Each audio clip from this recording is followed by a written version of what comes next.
ಎಲ್ಲರಿಗೂ ನಮಸ್ಕಾರ. ನಾನು ವಸಂತ್, ಸದ್ವಿದ್ಯಾ ಶಾಲೆಯ ವಿದ್ಯಾರ್ಥಿ. ಇಂದು ನಾನು ಕನ್ನಡ ಸಾಹಿತ್ಯ ಲೋಕದ ಸುಪ್ರಸಿದ್ಧ ಕಾದಂಬರಿಕಾರರಾದ ಎಸ್.ಎಲ್. ಭೈರಪ್ಪನವರ ಪರಿಚಯವನ್ನು ಮಾಡಿಕೊಡುತ್ತೇನೆ. ಪರ್ವ ಭೈರಪ್ಪನವರು ರಚಿಸಿದ ಕಾದಂಬರಿಗಳಲ್ಲಿ ಭಾರೀ ಚರ್ಚೆಗೆ ಒಳಗಾದದ್ದು. ಮಹಾಭಾರತ ಕಾಲದ ಭಾರತೀಯ ಸಮಾಜದ ರೀತಿ ನೀತಿಗಳನ್ನು, ಆ ಕಾಲದ ಜೀವನ ಮೌಲ್ಯಗಳನ್ನು, ಮೃತ್ಯುವಿನ ರಹಸ್ಯಾತ್ಮಕತೆಯನ್ನು ತಮ್ಮ ಕಾದಂಬರಿಯಲ್ಲಿ ವಿಶಿಷ್ಟವಾಗಿ ಮೂಡಿಸಿದ್ದಾರೆ.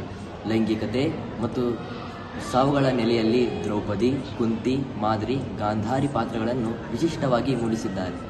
ಮತ್ತೊಂದು ತಬ್ಬಲಿಯು ನೀನಾದೆ ಮಗನೇ ಎಂಬ ಕಾದಂಬರಿಯಲ್ಲಿ ಗೋವನ್ನು ಸರ್ವದೇವತೆಗಳ ಸ್ವರೂಪವೆಂದು ಪೂಜಿಸುವ ಕಾಳಿಂಗಜ್ಜ ಮತ್ತು ಅದನ್ನು ಹಾಲು ಮಾಂಸಗಳನ್ನು ಕೊಡುವ ಪ್ರಾಣಿ ಮಾತ್ರ ಎಂದು ಭಾವಿಸುವ ಅಮೆರಿಕದಿಂದ ಹಿಂತಿರುಗಿದ ಅವರ ಮೊಮ್ಮಗ, ಇವರ ಮೌಲ್ಯ ಸಂವೇದನೆಗಳ ನಡುವೆ ನಡೆಯುವ ತಿಕ್ಕಾಟವೇ ಇದರ ಕಥಾವಸ್ತು.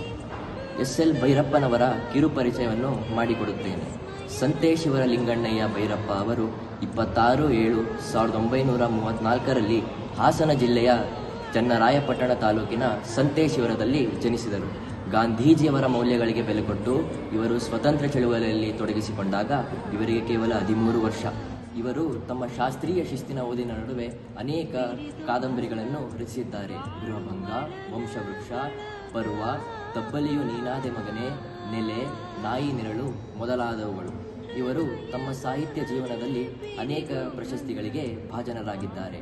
ಕನ್ನಡ ಸಾಹಿತ್ಯ ಮತ್ತು ಕೇಂದ್ರ ಸಾಹಿತ್ಯ ಅಕಾಡೆಮಿ ಪ್ರಶಸ್ತಿಗಳು, ಪಂಪ ಪ್ರಶಸ್ತಿ, ಗೌರವ ಡಾಕ್ಟರೇಟ್ಗಳು, ನಾಡೋಜ ಪ್ರಶಸ್ತಿ, ಸರಸ್ವತಿ ಸಮ್ಮಾನ್ ಪ್ರಶಸ್ತಿ ಮೊದಲಾದ ಪ್ರಶಸ್ತಿಗಳಿಗೆ ಭಾಜನರಾಗಿದ್ದಾರೆ. ಧನ್ಯವಾದಗಳು.